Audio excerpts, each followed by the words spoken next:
teman-teman, Assalamualaikum warahmatullahi wabarakatuh.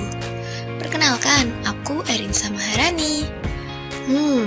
Pernahkah kalian mendengar tentang pasar dan melakukan berbelanja di pasar tradisional, minimarket, atau lewat aplikasi seperti Shopee dan Tokopedia? Semua aktivitas tersebut berkaitan erat nih dengan materi yang akan kita pelajari. Maka pada video ini kita akan membahas apa itu pasar dan struktur pasar yang sering kita temui dalam kehidupan sehari-hari.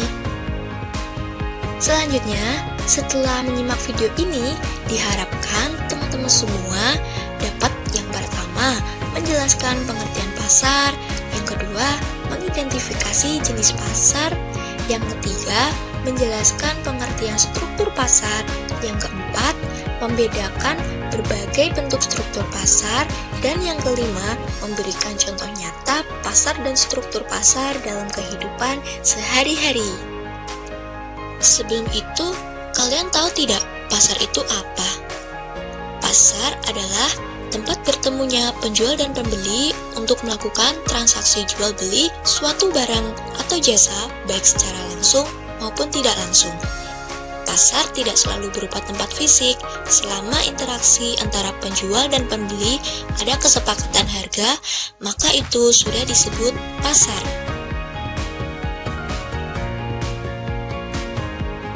Kalian tahu nggak, pasar itu nggak hanya ada di tempat fisik loh, seperti pasar tradisional, tetapi juga bisa terjadi di dunia maya seperti pasar online. Nah, jenis pasar ini sangat mempengaruhi bagaimana harga barang ditentukan dan siapa yang punya kekuatan untuk mengatur harga itu.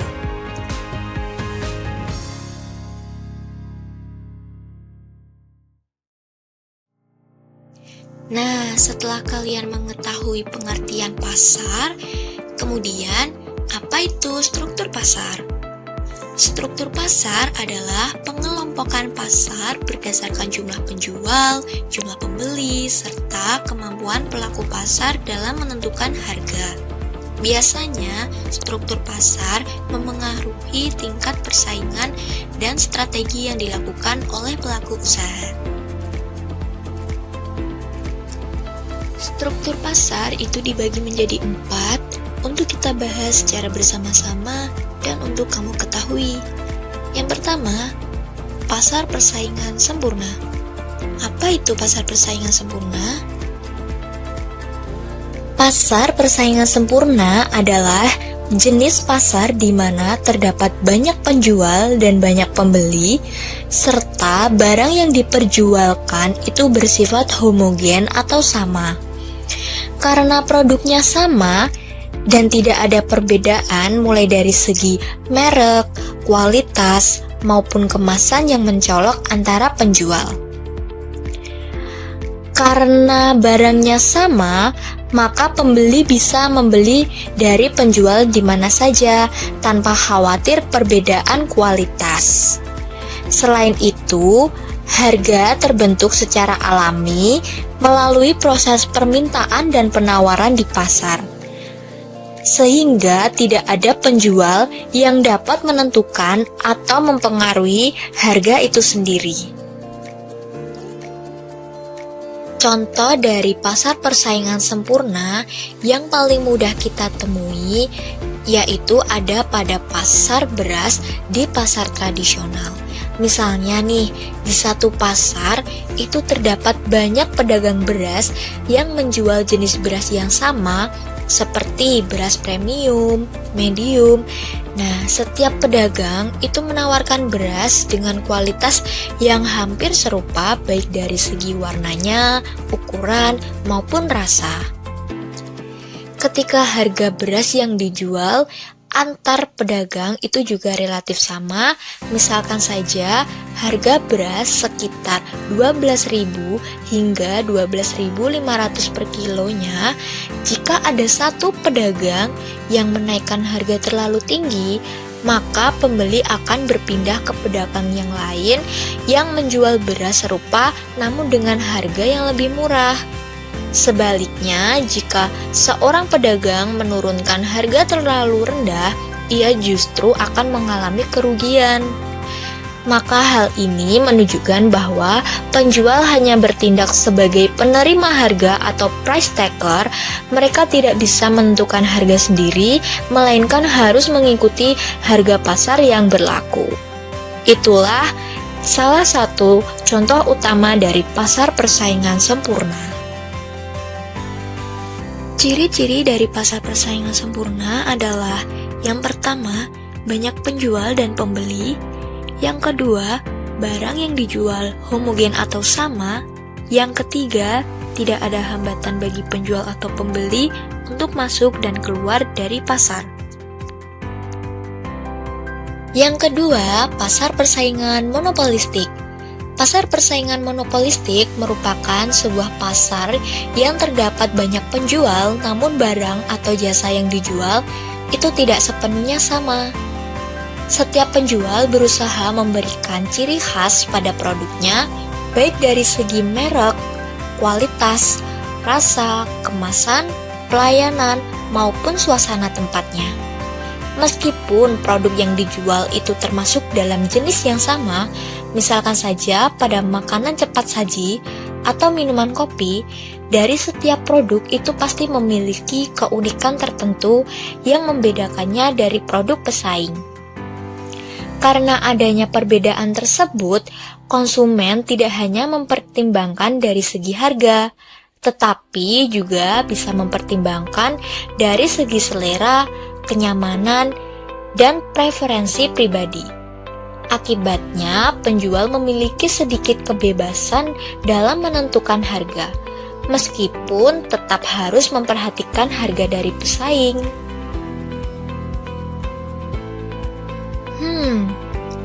Kira-kira apa ya contoh dari pasar persaingan monopolistik? Nah, jadi contoh pasar persaingan monopolistik dapat kita lihat pada restoran cepat saji seperti KFC, McDonald, dan Burger King. Ketiga restoran ini sama-sama menjual makanan cepat saji seperti ayam goreng dan burger. Namun, masing-masing itu memiliki resep, rasa, menu unggulan, dan strategi pemasaran yang berbeda. Misalkan, pada KFC itu dikenal dengan ayam goreng berbumbu khas, sedangkan McDonald itu dengan menu burger dan paket hematnya. Sedangkan Burger King itu menonjol pada burger dengan daging panggangan apinya. Perbedaan inilah yang membuat konsumen memilih restoran tertentu meskipun harga tidak jauh berbeda. Misalkan lagi pada usaha kuliner kedai kopi.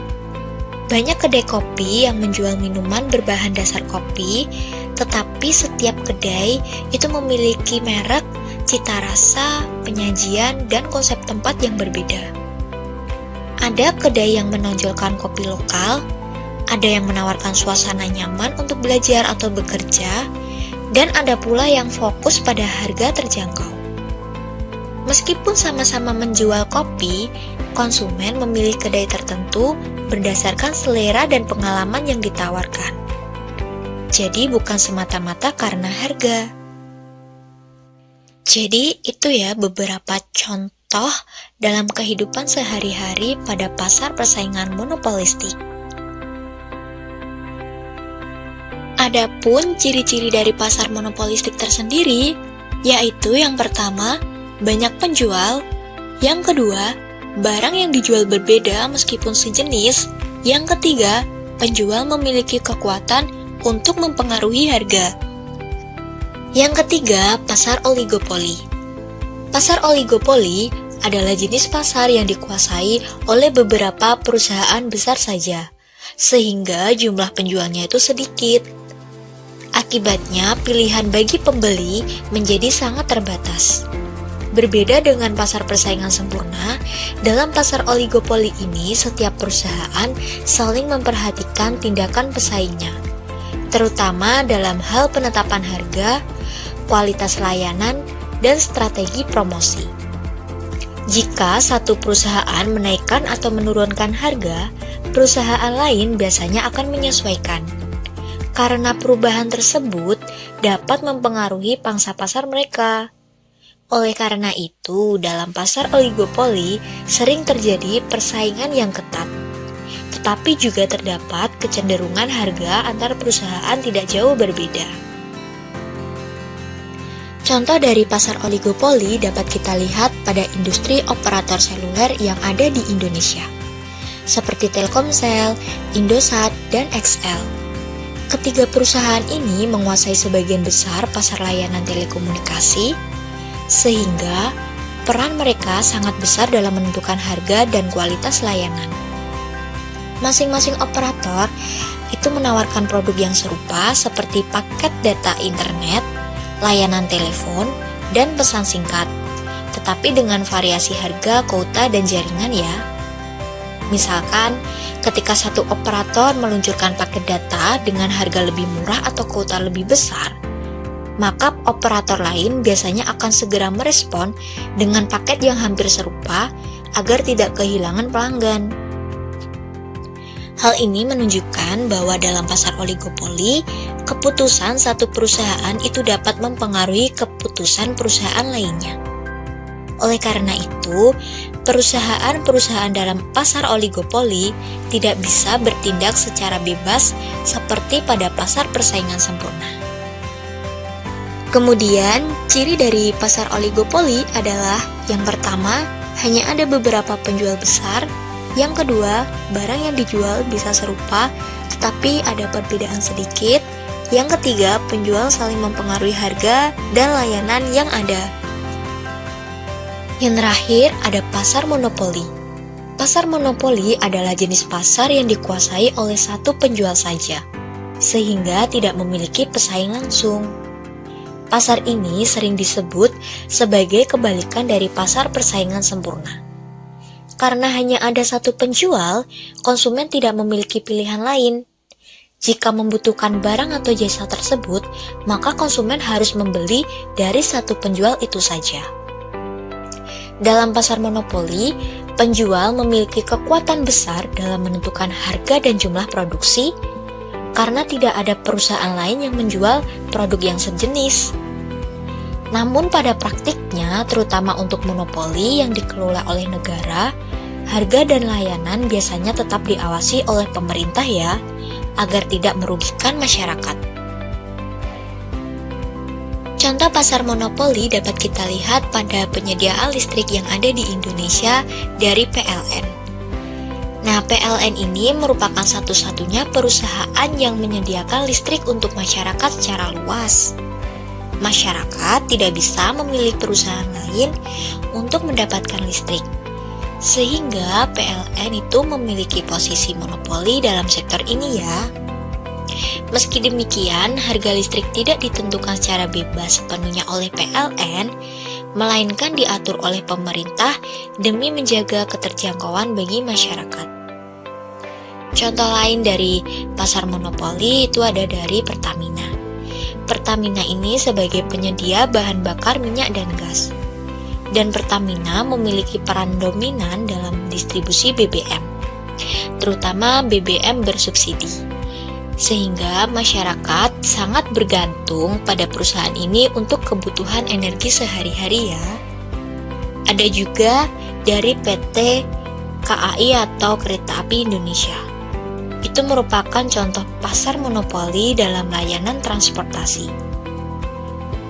PT KAI menjadi satu-satunya penyedia layanan kereta api penumpang jarak jauh dan menengah, sehingga penumpang tidak memiliki alternatif lain jika ingin menggunakan mode transportasi kereta api. Jadi, ketiga perusahaan tersebut itu termasuk dalam perusahaan atau pasar monopoli ya. Ciri-ciri dari pasar monopoli, yang pertama, hanya ada satu penjual. Yang kedua, tidak ada barang pengganti yang dipilih pembeli. Dan yang terakhir, penjual mengatur harga barang di pasar. Terima kasih yang sudah menyimak video pembelajaran ini. Semoga bermanfaat untuk teman-teman semua ya.